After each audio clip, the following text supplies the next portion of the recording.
비유와 가르침 11장 예수께서 12 제자들에게 이런 지시를 모두 마치신 후 그곳을 떠나 근처 여러 도시를 다니며 가르치시고 복음을 전하셨습니다.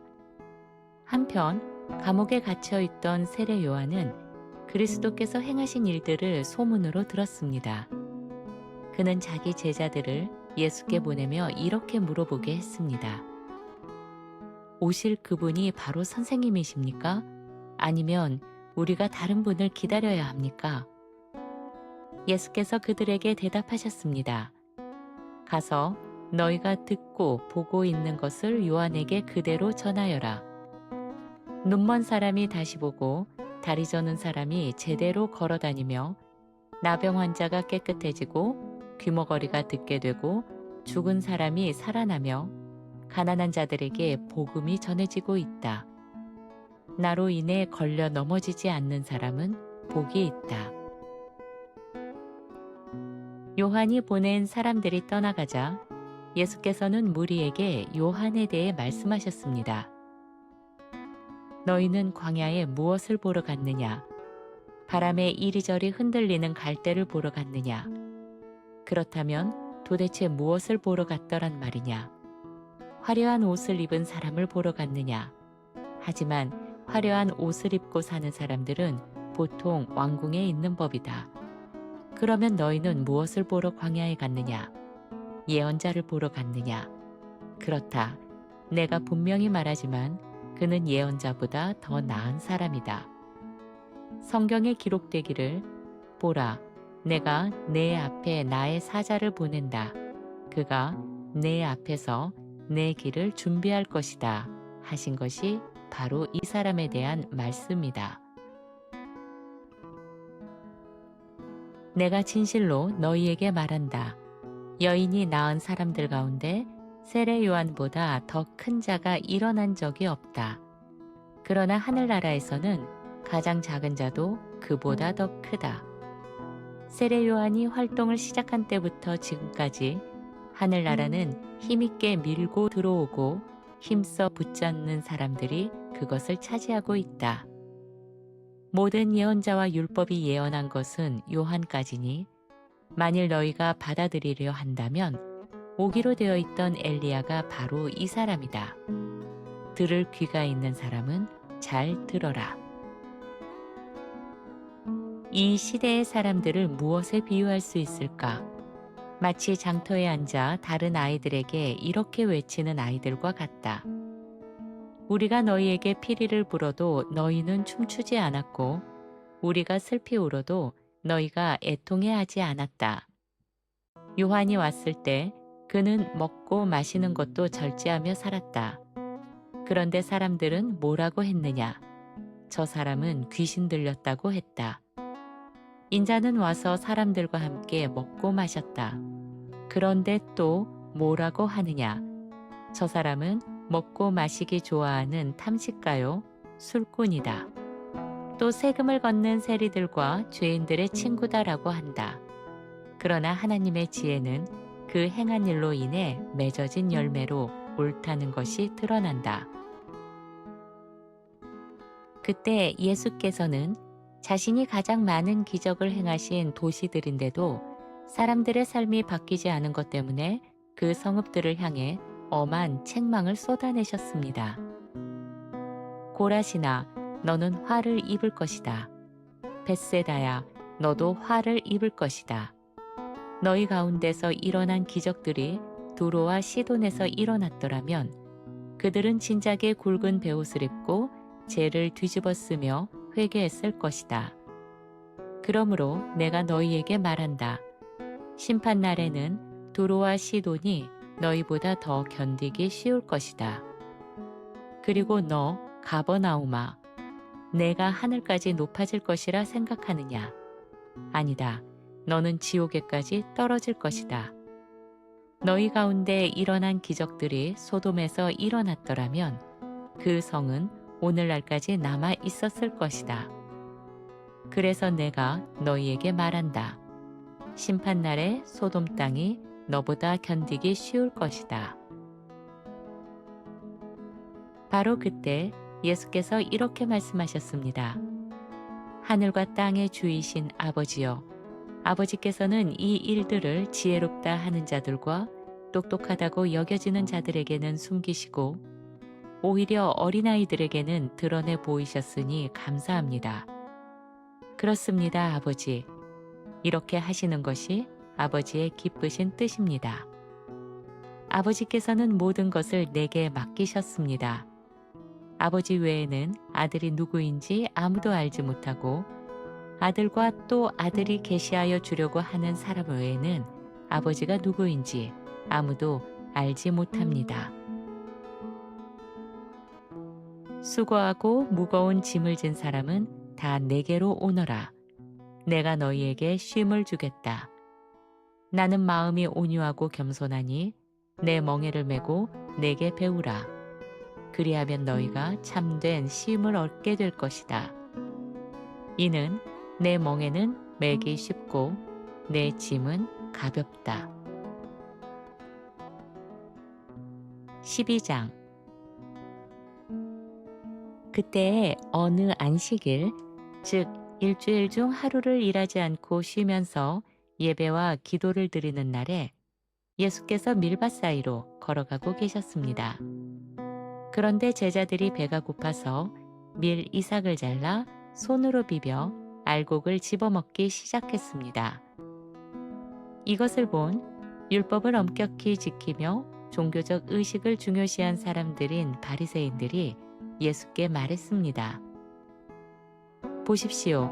선생님의 제자들이 안식일에 해서는 안 되는 일을 하고 있습니다. 예수께서 그들에게 대답하셨습니다. 너희는 다윗과 그와 함께한 사람들이 굶주렸을 때 어떻게 했는지를 읽어보지 못했느냐? 다윗이 하나님의 집에 들어가서 제단에 차려놓은 거룩한 떡인 진설병을 먹지 않았느냐? 그것은 오직 제사장 외에는 자기나 그와 함께한 일행이 먹어서는 안 되는 것이었는데도 말이다. 또 안식일의 성전에서 제사장들이 안식일 규정을 어겨도 그것이 죄가 되지 않는다는 것을 율법에서 읽어보지 못하였느냐? 내가 너희에게 말한다. 성전보다 더 큰 이가 지금 여기 있다. 나는 자비를 원하고 제사를 원하지 않는다는 이 말씀이 무슨 뜻인지 너희가 제대로 이해했더라면 이런 죄 없는 사람들을 정죄하지 않았을 것이다. 인자는 안식일의 주인이다. 예수께서는 그곳을 떠나 그들의 회당 가운데 하나로 들어가셨습니다. 그곳에는 한쪽 손이 마비된 한 사람이 있었습니다. 사람들이 예수에게 물었습니다. 안식일에 병을 고치는 것이 옳습니까? 옳지 않습니까? 그들은 예수를 고발할 구실을 찾으려고 이렇게 물은 것이었습니다. 예수께서 그들에게 말씀하셨습니다. 너희 가운데 어느 누가 양을 한 마리 가지고 있는데 그 양이 안식일 날 구덩이에 빠졌다면 그를 끌어내어 구해주지 않겠느냐? 사람이 양보다 얼마나 더 귀하냐? 그러니 안식일에 선을 행하는 것이 옳다. 그리고 그 한쪽 손이 마비된 사람에게 말씀하셨습니다. 손을 내밀어라. 그가 손을 내미니 그 손이 다른 손처럼 멀쩡해졌습니다. 그러자 바리새인들은 회당 밖으로 나가 예수를 어떻게 죽일지 서로 의논하기 시작했습니다. 예수께서는 사람들이 자신을 죽이려 한다는 사실을 아시고 그곳을 떠나셨습니다. 그럼에도 아주 많은 무리가 예수를 따랐고 예수께서는 그들의 병을 모두 고쳐주셨습니다. 하지만 예수께서는 자신에 대해 떠들고 다니지 말라고 그들에게 단단히 당부하셨습니다. 이것은 예언자 이사야를 통해 하신 말씀이 이루어지기 위함이었습니다. 보아라, 내가 택한 나의 종, 내가 사랑하고 내 마음에 기쁨이 되는 자가 있다. 내가 내 영을 그 위에 둘 것이니 그가 이방 사람들에게 정의를 선포할 것이다.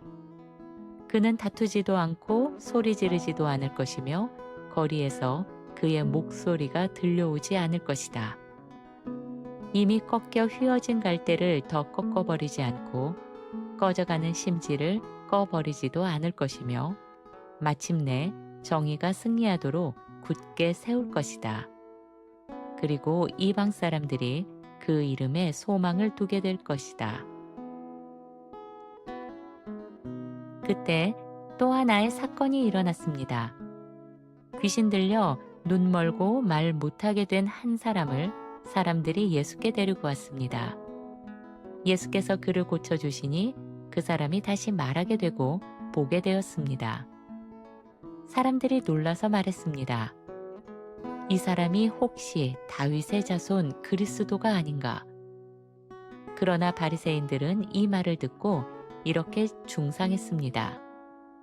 저 사람이 귀신을 쫓아내는 것은 귀신들의 두목인 바알세불의 힘을 빌려서 하는 것이다. 예수께서는 그들의 생각을 아시고 그들에게 말씀하셨습니다. 서로 갈라져 싸우는 나라는 패망하고 만다. 서로 분열된 도시는 서 있을 수 없고 집안이 갈라져도 무너지게 마련이다. 만약 사탄이 사탄을 쫓아낸다면 그의 나라가 스스로 갈라진 것이다. 그런데 그런 나라가 어떻게 버티고 서 있겠느냐? 또 너희 말대로 내가 바알세불의 힘으로 귀신을 쫓아낸다면 너희 제자들은 누구의 힘으로 귀신들을 쫓아내는 것이냐? 그러니 너희가 한 말에 대해 너희 제자들이 오히려 너희를 판단하게 될 것이다. 그러나 내가 하나님의 성령의 능력으로 귀신들을 쫓아내고 있다면 그것은 하나님의 나라가 이미 너희에게 임했다는 뜻이다. 다시 말해보자. 어떻게 강한 사람의 집에 들어가 그의 재산을 빼앗아 올 수 있겠느냐? 먼저 그 강한 자를 묶어놓은 다음에야 그 집을 마음대로 털 수 있지 않겠느냐? 나와 함께하지 않는 자는 나를 대적하는 자이고 나와 함께 모으지 않는 자는 흩어버리는 자다. 그래서 내가 너희에게 분명히 말한다. 사람의 온갖 죄와 모든 하나님을 모독하는 말은 용서받을 수 있다. 그러나 성령을 모독하는 말은 용서받을 수 없다. 누구든지 인자에 대해 험담을 한다면 그것은 용서받을 수 있다. 그러나 성령을 거슬러 말하는 자는 이 세상에서도 오는 세상에서도 용서를 받지 못할 것이다. 나무가 좋으면 열매도 좋을 것이고 나무가 나쁘면 열매도 나쁠 것이다. 나무는 그 열매를 보면 알 수 있다. 독사의 자식들아, 너희가 악한데 어떻게 좋은 말을 할 수 있느냐? 사람의 입에서는 그 마음에 가득 차 있는 것이 나오게 마련이다. 선한 사람은 마음속에 쌓아둔 선한 것에서 선을 끄집어내고 악한 사람은 마음속에 쌓아둔 악한 것에서 악을 끄집어낸다. 나는 너희에게 말한다. 심판날에는 사람들이 무심코 뱉은 모든 헛된 말까지도 하나하나 따져 물으실 것이다. 내 말로 내가 의롭다 인정받을 수도 있고 내 말로 인해 정죄를 받을 수도 있다. 그때 율법 선생인 서기관들 몇 사람과 바리새인들이 예수께 이렇게 말했습니다. 선생님, 우리에게 하늘에서 오는 표적, 하나님의 능력과 임재, 뜻이 드러나는 특별한 사건 하나를 보여주시지요. 예수께서 그들에게 대답하셨습니다. 악하고 하나님께 신실하지 않은 이 세대가 표적을 요구하고 있다. 그러나 이들에게는 예언자 요나의 표적밖에는 다른 표적이 주어지지 않을 것이다. 요나가 큰 물고기 뱃속에 사흘 밤낮을 있었던 것처럼 인자도 땅속 깊은 곳에 사흘 밤낮을 있게 될 것이다. 심판날에 니느웨 사람들이 일어나 이 세대 사람들을 정죄할 것인데 이는 니느웨 사람들이 요나의 설교를 듣고 회개했기 때문이다. 그런데 보아라, 여기에는 요나보다 더 큰 이가 와 있다. 심판날에 남방 여왕이 이 세대와 함께 일어나 그들을 정죄할 것이다. 그녀는 솔로몬의 지혜로운 말을 들으려고 땅끝에서 찾아왔다. 그런데 여기에는 솔로몬보다 더 큰 이가 있다. 더러운 귀신이 어떤 사람에게서 나가면 물 없는 곳을 이리저리 떠돌아다니며 쉴 곳을 찾지만 찾지 못한다. 그러다 결국 이렇게 말한다. 내가 나왔던 그 집으로 다시 돌아가야겠다. 그래서 돌아와 보니 그 집은 비어 있고 쓸고 닦여 정돈까지 되어 있다. 그래서 그 귀신은 자기보다 더 악한 귀신 7을 데리고 와서 그 집에 들어가 함께 살게 된다. 결국 그 사람의 마지막 형편은 처음보다 훨씬 더 비참해진다. 이 악한 세대에게도 바로 이런 일이 일어나게 될 것이다. 예수께서 아직 무리에게 말씀하고 계실 때 마침 그의 어머니와 동생들이 밖에 서서 예수와 말하려고 사람을 보냈습니다. 어떤 사람이 예수께 와서 말했습니다. 선생님의 어머니와 형제들이 바깥에 계신데 선생님과 말씀 좀 나누시길 원하십니다. 예수께서 그에게 대답하셨습니다. 누가 내 어머니며 누가 내 형제들이냐? 그러고는 제자들을 가리키며 말씀하셨습니다. 보아라, 여기 있는 이들이 바로 내 어머니요, 내 형제들이다. 하늘에 계신 내 아버지의 뜻을 행하는 사람이 누구든 그가 바로 내 형제요, 자매요, 어머니다. 13장. 그날 예수께서 집에서 나오셔서 바닷가에 가서 앉으셨습니다. 그런데 사람들이 너무 많이 모여들자 예수께서는 배에 올라 앉으시고 무리들은 해변에 서서 말씀을 듣게 되었습니다. 예수께서는 사람들에게 여러 가지를 비유로 말씀해 주셨습니다. 어떤 씨 뿌리는 사람이 씨를 뿌리러 나갔다. 씨를 뿌리는데 어떤 것은 길가에 떨어져서 새들이 날아와 모두 쪼아 먹었다. 또 어떤 씨는 흙이 얕게 덮인 돌밭에 떨어졌다. 흙이 깊지 않으니 금방 싹은 났지만 해가 뜨자마자 타버렸고 뿌리가 깊이 내리지 못해 결국 말라버렸다.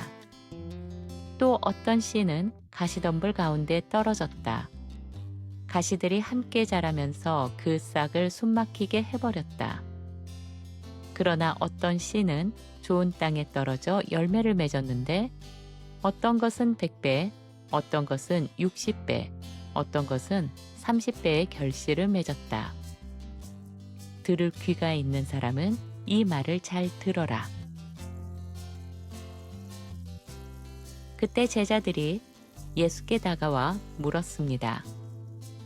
왜 사람들에게 말씀하실 때 비유를 사용하시는 것입니까? 예수께서 대답하셨습니다. 너희에게는 하늘나라의 비밀을 알 수 있는 은혜가 주어졌지만 그들에게는 주어지지 않았다. 가진 자는 더 받아서 풍성해질 것이지만 가지지 못한 자는 그나마 있는 것조차 빼앗길 것이다. 그래서 나는 그들에게 비유로 말한다. 그들은 눈을 뜨고 보면서도 제대로 보지 못하고 귀를 열고 들으면서도 제대로 듣지 못하며 깨닫지도 못하기 때문이다.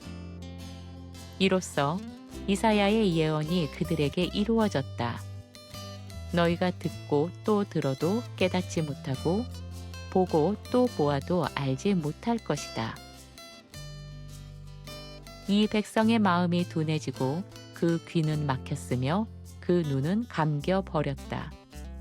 이는 그들로 하여금 그들의 눈이 보지 못하고 귀가 듣지 못하며 마음으로 깨닫지 못하게 하여 돌아서지 못하게 해서 내가 그들을 고쳐주지 않으려는 것이다. 그러나 너희는 복이 있다. 너희 눈은 보고 있고 너희 귀는 듣고 있기 때문이다. 내가 진실로 말한다. 많은 예언자와 의인이 너희가 지금 보고 있는 것을 보기를 간절히 원했지만 보지 못했고 너희가 듣고 있는 이 말을 듣고 싶어 했지만 듣지 못했다. 그러므로 너희는 씨 뿌리는 사람의 비유가 무슨 뜻인지 잘 들어보아라. 누군가가 하늘나라에 대한 말씀을 듣고도 깨닫지 못할 때 악한 자가 와서 그 마음속에 뿌려진 말씀의 씨를 빼앗아 간다. 길가에 떨어진 씨란 바로 이런 사람을 가리킨다. 돌밭에 떨어진 씨는 이런 사람이다. 말씀을 들으면 곧 기쁨으로 받아들이지만 그 말씀을 자기 안에 뿌리 내리게 하지 못한 채 마음이 변덕스럽다.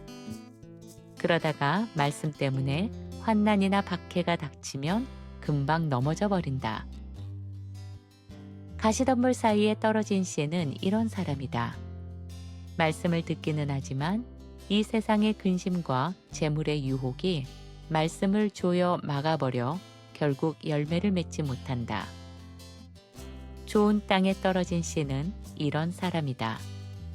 말씀을 듣고 깨닫는 사람이다. 그런 사람은 열매를 맺는데 누구는 100배, 누구는 60배, 누구는 30배의 결실을 맺는다. 예수께서 또 다른 비유를 말씀하셨습니다. 하늘나라는 어떤 사람이 자기 밭에 좋은 씨를 뿌리는 사람과 같다. 그런데 사람들이 모두 잠든 사이 그의 원수가 와서 밀밭 사이에 가라지를 몰래 뿌려놓고 가버렸다. 밀 이삭이 자라 올라올 때 그 가라지도 함께 자라나는 것이 보였다. 밭 주인의 종들이 와서 말하였다. 주인님, 밭에 좋은 씨만 뿌리지 않으셨습니까? 그런데 이 가라지들은 어디서 생긴 것입니까? 주인이 대답했다. 원수가 이런 짓을 한 것이다. 그러자 종들이 물었다. 그럼 우리가 나가서 이 가라지들을 뽑아버릴까요? 주인이 말했다. 아니다. 가라지를 뽑다가 밀까지 함께 뽑아낼까 염려된다. 추수 때까지 둘 다 함께 자라도록 내버려 두어라. 추수 때가 되면 내가 추수꾼들에게 먼저 가라지를 거두어 단으로 묶어 불태워버리고 그 다음에 밀을 거두어 내 곳간에 들이라고 말할 것이다. 예수께서 또 다른 비유를 말씀하셨습니다. 하늘나라는 어떤 사람이 자기 밭에 가져다 심은 겨자씨와 같다. 겨자씨는 모든 씨앗 가운데서 가장 작은 것 같지만 자라고 나면 텃밭에 다른 어떤 풀보다 훨씬 크게 자라고 마침내는 나무처럼 되어 하늘의 새들이 와서 그 가지에 둥지를 트기도 한다. 예수께서 또 비유로 말씀하셨습니다. 하늘나라는 어떤 여인이 가져다가 밀가루 서말쯤 되는 반죽 속에 갖다 넣어 반죽 전체가 부풀게 하는 누룩과도 같다. 예수께서는 무리에게 이 모든 것을 비유로 말씀하셨고 비유 없이 말씀하시는 일이 거의 없었습니다. 이것은 예언자를 통해 하신 말씀이 이루어지기 위함이었습니다. 내가 비유를 사용하여 입을 열고 세상 창조 때부터 감추어져 온 비밀들을 말하리라. 그 뒤 예수께서는 무리를 떠나 집 안으로 들어가셨습니다. 제자들이 예수께 다가와 말했습니다. 밭에 난 가라지 비유를 우리에게 설명해 주십시오. 예수께서 이렇게 설명하셨습니다. 좋은 씨를 뿌리는 사람은 인자이고 그 밭은 이 세상이다. 좋은 씨는 하늘나라에 속한 사람들을 가리키고 가라지는 악한 자에게 속한 사람들을 가리킨다. 그 가라지 씨를 뿌린 원수는 악마이며 추수 때는 세상이 끝날 때이고 추수꾼은 천사들이다. 가라지를 뽑아 모아 불에 던져버리는 것처럼 세상 끝날에도 그러할 것이다. 인자가 자기 천사들을 보내어 자기 나라에서 남을 죄짓게 하는 자들과 불법을 행하는 자들을 모두 거두어내어 그들을 아주 뜨겁게 달군 불에 던져 넣을 것이다. 거기서 그들은 울며 이를 갈 것이다. 그때 의인들은 아버지의 나라에서 해처럼 빛날 것이다. 들을 귀가 있는 사람은 잘 들어라. 하늘나라는 밭에 숨겨져 있는 보물과 같다. 어떤 사람이 그것을 발견하자 다시 감추어 두고는 기쁨에 넘쳐 돌아가서 자기 소유를 모두 팔아 그 밭을 산다. 또 하늘나라는 값진 진주를 찾는 상인과도 같다. 그가 매우 값진 진주 하나를 발견하자 가지고 있던 것을 다 팔아 그 진주를 산다. 또 하늘나라는 바다에 던져 온갖 종류의 물고기를 잡는 그물과도 같다. 그물이 가득 차면 사람들이 그것을 끌어올려 해변에 앉아 좋은 것은 골라 그릇에 담고 쓸모 없는 것들은 버린다. 세상 끝날에도 이와 똑같이 될 것이다. 천사들이 와서 의인들 가운데서 악한 자들을 가려내어 그들을 아주 뜨겁게 달군 불에 던질 것이다. 거기서 그들은 울며 이를 갈 것이다. 예수께서 제자들에게 물으셨습니다. 이 모든 것을 너희가 깨달았느냐? 그들이 대답했습니다. 네, 깨달았습니다. 예수께서 말씀하셨습니다. 이렇게 하늘나라에 대해 훈련을 받은 율법 선생인 서기관은 자기 곳간에서 새 것과 옛 것을 다 꺼내어 내놓는 집주인과 같다. 예수께서 이런 비유들을 말씀하시기를 마치고 그곳을 떠나 자라나신 고향 마을로 돌아가셨습니다. 그곳 회당에서 사람들을 가르치시자 사람들은 놀라며 이렇게 말했습니다. 이 사람이 이런 지혜와 이런 능력을 어디서 얻었단 말인가? 이 사람은 그 목수의 아들이 아닌가? 그의 어머니는 마리아, 그리고 형제들은 야고보, 요셉, 시몬, 유다가 아닌가? 그의 누이들도 다 우리와 함께 살지 않는가?